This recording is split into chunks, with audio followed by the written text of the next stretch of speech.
Welcome everyone to our lesson on shocks.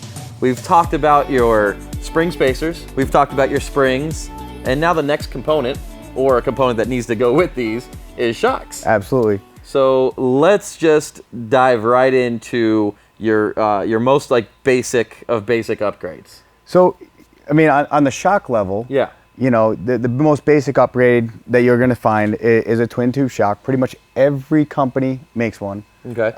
It's your most cost-effective shock, and these can be tuned to a certain degree of, you know, tunability to pair with a coil. Okay. They're very simple. Oil shocks. Some can be nitrogen charged, gas charged, or as well as foam filled, which still is all designed to minimize emulsion of the shock to make them perform better. But the performance of these, you know, can be overdriven pretty quickly. Okay, so the reason that you would you upgrade your spring and say it's paired with one of these shocks, is that just for more budget-minded? You're not going too much off-road. You're more worried about just on-road, and you just need the extra length, right? Because once you lift the vehicle, Yep.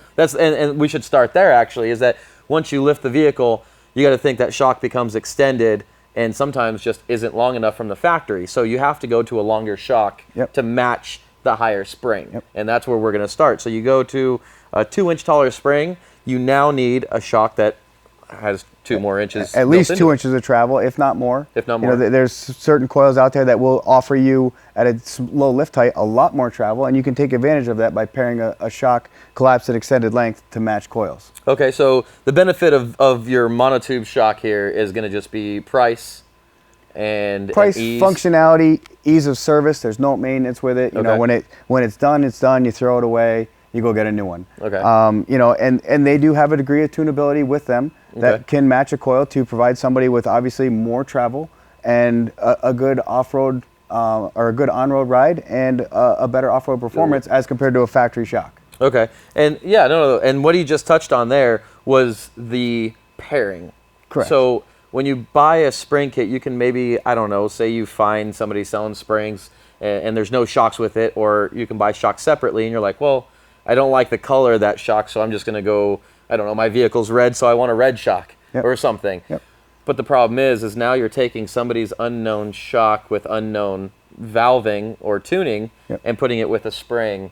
And sometimes that can have an adverse effect on ride quality and performance, not maximizing travel by meeting the lengths. But you will find in the off-road community, it is a very community-based, you know, division of the aftermarket that we do work hand in hand with other shock manufacturers. You know, Fox, Bilstein, King, Radflow, everybody. Most manufacturers will work very well with most other companies to give them the spring rates of our springs so they can have something that's going to hopefully provide a good ride for the consumer, so the consumer can pair their favorite shock brand with their favorite lift brand component-wise to have a great experience. So that's a good point too. So if you want to do that, so say I love these springs, but I want Kings. Like I gotta have Kings. I hear Yep. that all the time. Yep.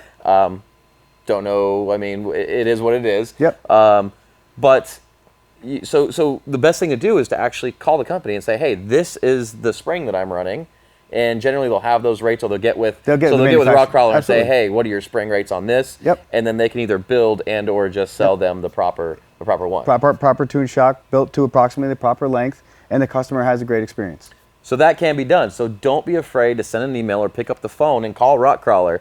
Call whoever the shock company that you have to have. If you have to have ADS, or if you have to have Radflow, or you have to, I mean, there's a million of these, Yep. and everybody has different schools of thought. So that is a good point. So let's say I'm a bit more of an enthusiast than your just basic. your monotube, because Yep. I'm gonna go off road. I'm gonna push them hard. I live in, I don't know, Arizona or something where it's hot. Yep. These are gonna fade. Correct. Super fast. Pretty and not, quick. Okay. So let's set these aside. What's your next step? So your next step would be, you know, more of a rebuildable take-apart shock. And a lot of shock companies do make these in a lot of different constructions. Okay. These are fully rebuildable, tunable, and serviceable by the end user. So, you know, you can recharge it. You can change the nitrogen pressures to add a little bit more force to the shock, so you get a little tunability without even having to take apart the shock to do anything. Okay. Much bigger pistons, more of a monotube construction, bigger shafts. So the bigger piston means More flow, more capacity to cool and dampen. okay. And just function to have less fade.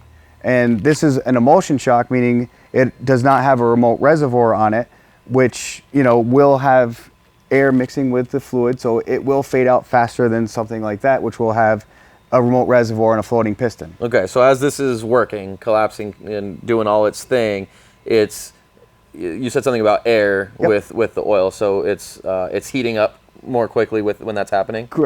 Your density or viscosity of your oil is mixing with the air, so the viscosity goes down, so you're losing dampening rate. That's why it's got a nitrogen charge on top, because that adds a pressure to the oil to keep it more dense. Okay. To try to minimize the emulsification of the fluid. Now, is this going to be kind of your everyday purchase? Like, I mean, when you pair it for your everyday person, I mean, somebody who's not going crazy, jumping, hitting high speed whoops, anything like that. Like where and that everyday when person, that person needs to understand their own abilities. Okay. And say, listen, if I don't have the ability to recharge a shock, you can get some very, very good monotube shocks with remote reservoirs on there as well that you never have to touch. So it'll be a step between this shock and this shock that they can go and get that's going to function very well, because not everybody turns wrenches, not everybody is up to service and maintenance of their own components in their vehicle, so they have to understand that in order to have a long, successful marriage between a shock and a spring. Okay, and that's a good point as well, is serviceability. So some people like myself love to tinker on my vehicle. I like to get under it. I like to check out joints, check out stuff, but I also abuse my vehicle pretty regularly. A lot of people just kind of want to add parts to it that are quality, but don't really want to have to fill it up or check if it's leaking, or check that they don't want to check. So there's like, not that they're non-serviceable, but that's just maintenance free. Yeah, right? more of a maintenance free, a high-end monotube shock. Okay. They are offered by quite a few manufacturers. What are some of those? I mean, I'm just curious. Like Fox. Okay. Their Adventure series is more along the lines of what we're talking about. The Terraflex Falcon is very similar to that. Is that one of those adjustable? Yeah. So and we can touch on that too. A lot of companies in that mid-range shock level, they'll have the adjustable dampening rates. So they're controlling some fluid flow that is being displaced from the main shock body into the reservoir, so you can kind of fine-tune what you feel in the vehicle. So if it's too stiff, you can click it softer, correct, or vice versa. Or if you're going off-road and you need it stiffer because you're going to be hitting stuff. Yep. Okay. Or you're controlling more payload, you can stiffen it up a little bit, and you can choose the ride quality. Tires have a huge effect on ride quality. They do. Might be something we want to touch in Tire a and little bit tire more. pressure. Tire pressure, tire construction, sidewall strength. Right. All of those things combined. But 90% of your feel of your ride is the marriage between your shock and your coil. Right. I have heard people, they go out and get a lift, wheels, tires, shocks, and they're just like, man, this lift rides like crap. And then I'm like, well, what tires did you put on there? And they're like, oh, I just got these. Okay, what's the rating? They're like, oh, they're E-load. And then they look at the sidewall and go, hey, it says a maximum pressure of 80. That's a great idea. No, not always. So and that is, and all these things you have to keep in mind. And that's what we're here trying to just help educate you on, is that a tire isn't just a tire. You have C, D, E. I mean, you have... How much sidewall you have? Are you on a 17? Are you on an 18? Are you a 20, 22, 26? We go on and on. So it may not be your lift that you purchased that's riding rough. It may be the new tires that you did with the lift. Yep. And the combination of the tire pressure, rim size, everything. All that. It all functions together. So we have one more to kind of get into, but we've covered more than one. So I guess I'm trying to think of, if I go along, how do we decide? So how do you help somebody decide when you say, all right, I want your 4.5-inch lift, I want 37, 38-inch tires? A lot of it comes to budget. I mean, there's a big price jump in every shock size that you go to, whether it be your twin tube, your rebuildable take-aparts, and in between here is something that we aren't showing is like the Fox Adventure series, where it's a higher-ended monotube to a fully rebuildable take-apart shock that's pretty much the biggest thing that you can fit in under normal circumstances, there's a big price discrepancy or price jumps between these applications. Right, and one of the first things I noticed here was the size. So what does that do? I mean, I would think more fluid. Right, more fluid, more dampening ability. The bigger the shock piston, the more dampening control you can have. Is this because it's bigger, the bigger shaft, I would assume, is stronger? Stronger, so you definitely don't stronger. maybe bend as easy? Yep. Okay. Yep. Yeah, because that's the first thing you look at the two of these. And so you're saying there's a very big price difference between...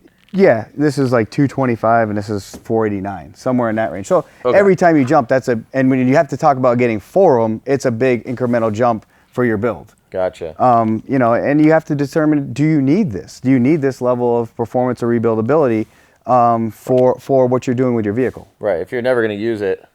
Right. I mean, you're using it because it's on the vehicle. Right.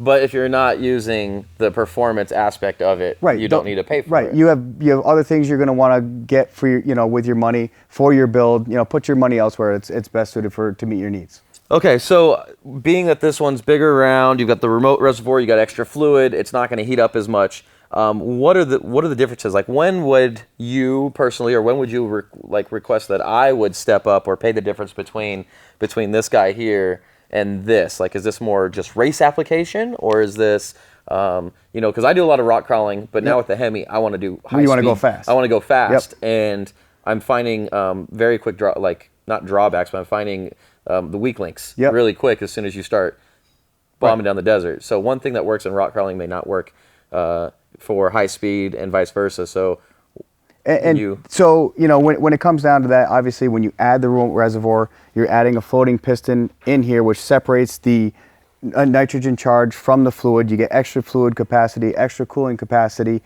much less shock fade. So when you're going fast off-road, this is going to perform much better than the other applications.